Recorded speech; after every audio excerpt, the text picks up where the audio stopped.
क्या आप सच में तैयार हैं? क्या आप उस डर का सामना कर सकते हैं जिसे हम अक्सर केवल कल्पनाओं में ही जीते हैं?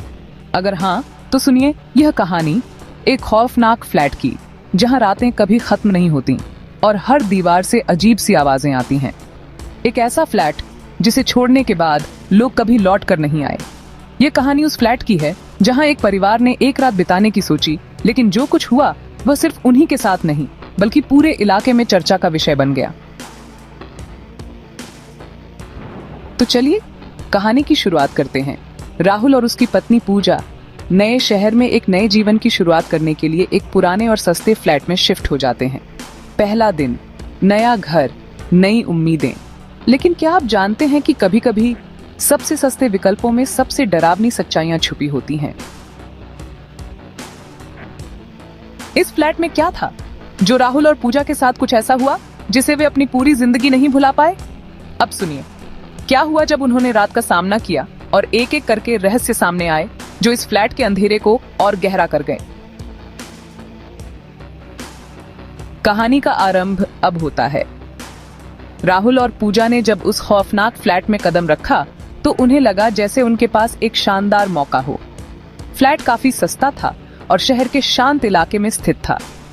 रमेश ने जब यह सोचा था कि यह घर उनके जीवन की नई शुरुआत होगी तो उन्हें यकीन था कि यहाँ वे आराम से रह सकते हैं।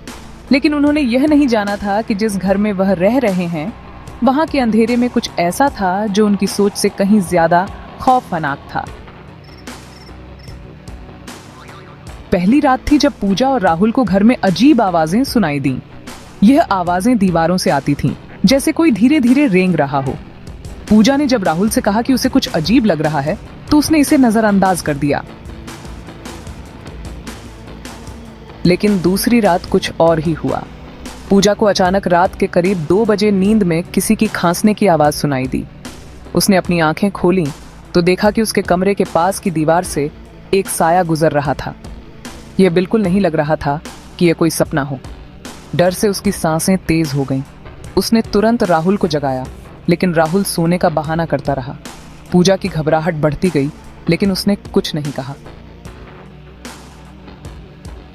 अगली सुबह पूजा ने सोचा कि यह बस उसका भ्रम था, लेकिन जब उसने अपने बाथरूम के शीशे में देखा तो वहां खून से लिखा हुआ था, मैं तुम्हें देख रहा हूं। यह देखकर उसके पैरों तले जमीन खिसक गई। पूजा डर से कांपने लगी, लेकिन वह फिर भी डर को छिपाए हुए थी। उसने सोचा कि शायद यह कुछ मानसिक दबाव होगा या फिर किसी की मजाक। राहुल ने फिर एक दिन तय किया कि वह इस फ्लैट की सच्चाई जानने की कोशिश करेगा। जब वह फ्लैट के अंदर सभी कोनों को देख रहा था, तभी एक पुराना घड़ा मिला जो एक पुरानी किताब के नीचे छिपा हुआ था। घड़े को खोलते ही उसमें एक पर्ची मिली जिस पर लिखा था, यह घर मेरा है, तुम दोनों भी यही रहोगे और तुम कभी नहीं जा पाओगे। राहुल का दिल धड़कने लगा। उसे लगा कि अब वह फ्लैट छोड़ने का समय आ गया है। लेकिन जैसे ही वह पूजा को इस बारे में बताने गया, रात का अंधेरा घना हो गया। फ्लैट के बाहर से चीखने की आवाजें आने लगी।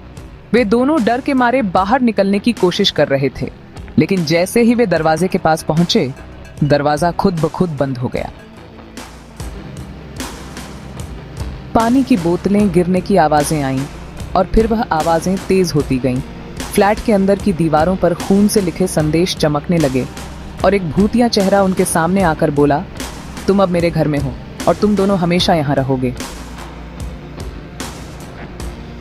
राहुल और पूजा अब पूरी तरह से घबराए हुए थे। उनका दिल जोर जोर से धड़क रहा था और दोनों डर के मारे कांप रहे थे। उनके सामने एक डरावनी महिला का चेहरा दिखा जो खून से सनी हुई थी। उसकी आंखें लाल थीं और उसने कहा, अब तुम दोनों यहां फंसे रहोगे। कुछ समय बाद राहुल और पूजा ने उस फ्लैट को छोड़ दिया, लेकिन जो कुछ उन्होंने वहां देखा और महसूस किया वह उनके लिए हमेशा एक खौफनाक याद बनकर रह गया।